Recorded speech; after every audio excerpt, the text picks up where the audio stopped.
I Stutter. I'm your brother. We're the Stutter Brothers. This is our movie review Of Lion King. Yep, the live-action remake. Well, live action-ish. Yeah. But, is it okay if I start off, Nate? Please, by all means. Awesome. Well, here's what I think. Lion King, growing up with the animated film, I loved the animated film. It had emotion, heart, humor. Did it come out the year you were born? No, a year after I was born.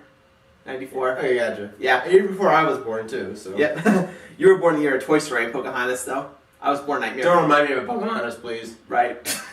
And I was born the year of Nightmare Before Christmas, 1993. That's all the iconic Disney. No wonder you're a nightmare to live with.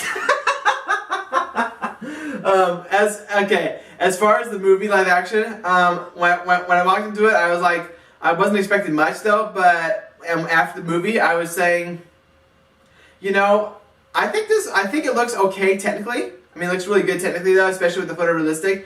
But here's the thing, this film was okay. I was nearly surprised this was a shot-by-shot, scene-by-scene compared to the original animated film though.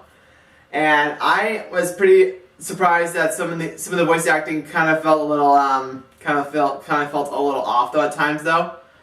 But and some of the acting kind of felt emotionless. But there was actually funny moments though. I actually laughed aloud. Timon and Pumbaa actually nailed the ballpark with Seth Rogen and Billy Eichner, and they did a good job, especially with the scene that Nathan Lane improvised though. But that's all I'm gonna say for now because it's actually hilarious though. It's not the same scene, I'll tell you that much. Yeah, but I was really impressed with the photorealistic. I was really impressed with the photorealistic technology they did for the lions, though, and for making this live action, even though it's technically CGI animated. But I can see some ways that this could be live action, because I actually could see that some of the shots look exactly like live action shots, though, of Africa, though. Like some nature shots, though. Nice. But as far as the photorealistic and the characters, that sometimes in the serious moments, though, sometimes I feel like they don't emote enough emotion into it, though. That's a drawback of photorealistic technology, though. For me, though. And they're not humans. Humans, like, I'm not trying to be racist or animalist or whatever it is, but animals can't really show their emotions that well. Like, they show emotions, yes, but they're not as expressive as most people are. As far as the music goes, thankfully, they did not auto-tune this one. It wasn't an auto-tune fiasco. I mean, Jon Favreau, I noticed in a couple movies though, for when Alan Menken's involved, like Beauty and the Beast or Aladdin, sometimes auto-tune is involved though, especially Beauty and the Beast. Don't even mention the name. Yeah. The songs were okay, but it wasn't on par as the original though. The original always would be the best, because that was my childhood.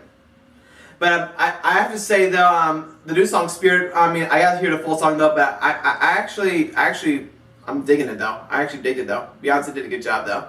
James Earl Jones coming back to voice Mufasa was nostalgic though. I mean, he did sound like he was aging though. His voice did age though a bit at times though, but yeah, he's an old man in this one. Now, yeah. And now he actually acts like it. Yeah. When James Earl Jones did the big scene though, his final scene though from Mufasa for when he was alive, that's all I'm gonna say. Because if you've seen the anime, you know what I mean. It's just that it wasn't as emotionally impactful as it was, at least to me it wasn't. I mean, the music did fine though. Hans Zimmer did a good job scoring this film though, and capturing the moments of the original though. Especially transposing the keys to different cues and adding vocal choruses though in places that it should be used though. Great job, Hans Zimmer. Overall, I thought this film was okay. I mean, if you love live action, I would recommend go seeing it though. Sometimes in the movie it does feel like bring back childhood. Sometimes it can bring back. Sometimes it feels like moments that kind of felt improved, but sometimes it can feel like it's watered down sometimes though. But it wasn't completely watered down. But overall, I really like this film. I mean, it was okay, but I'm gonna give it surprisingly a 8.2 out of 10. Are you done? Yeah. Because that was actually your longest one. Let's give a round of applause, everyone. Let's give a round of applause. Yeah, that's all I have to say, guys. that was the longest rant ever. Not rant, but just. Well, I wouldn't say rant. Just that's my job. Yeah. Yeah. All right, Nate, what you got? Let me start with the good stuff. I'll tell you at the end what I think. Okay. Like you said, Timon and Pumbaa. I really like Timon's voice actor, Billy Eichner. Like, he nailed his singing, actually. I think he was pretty good. Seth Rogen, he was good too. I like the nostalgic James Earl Jones. Even if he did sound his age, I didn't think it took away anything. There was other stuff. I actually like the transposing keys sometimes, like when they changed notes that weren't in the original. I think it was actually pretty clever. And let's not forget the scene Seth said, which you guys will never know until you watch it. And also the line saves tonight. It is in there, folks. And it's actually one of the funniest parts of the movie, I think. They actually improved on the original. They actually drawn out a little more longer though. They did, definitely. And you'll understand if you go see the movie. That being said, as a guy who wasn't, I'm probably getting a lot of hate for this, a guy who wasn't the biggest fan of Lion King, I'm sorry. The dad who died in the animated show, in the animated movie, we had a dad too, so yeah. That was like a stab in the heart to me. Not a stab in the heart. A stab to Seth's heart, a stab to my heart, a stab to Liz's heart, and then 10 more stabs in Seth's heart because he deserves it. Again. Anyway, but you just, I'll say this. If by chance you've never seen the animated movie, and I just spoiled it for you, I apologize. But if you have seen the animated movie, but you know people who don't, I recommend the movie for them, who haven't seen the movie, which, let's be honest, is new generation kids, and your kids will love this. Apart from the trauma, I don't. I love some parts. This isn't Wreck-It Ralph too bad. Yeah. This isn't. This isn't Wreck-It Ralph good. This isn't even Aladdin good. Aladdin is based. I like Jungle Book too, but I think Aladdin narrows it down because I'm a sucker for musicals, you know. And this is a musical technically. It couldn't sucker me into it. I'm sorry, but Lion King, live action remake.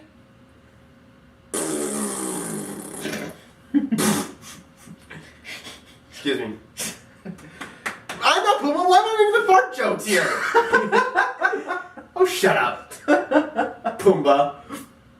They call me Mr. Pig. And I'm Timon. Ah!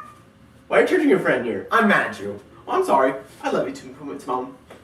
Are you getting creepy? Stop it. Well, guys, thank you so much for joining us for our movie review. Stick around in a couple weeks, though, for our last movie review before we go on hiatus for Fast and Furious, Hobbs and Shaw. And then we're going to go a 3 month hiatus, and then we will see Frozen 2, and we'll wrap up the year with Jumanji 3, well, actually, Jumanji 3, or Jumanji Next Level, and Star Wars The Rise of Skywalker.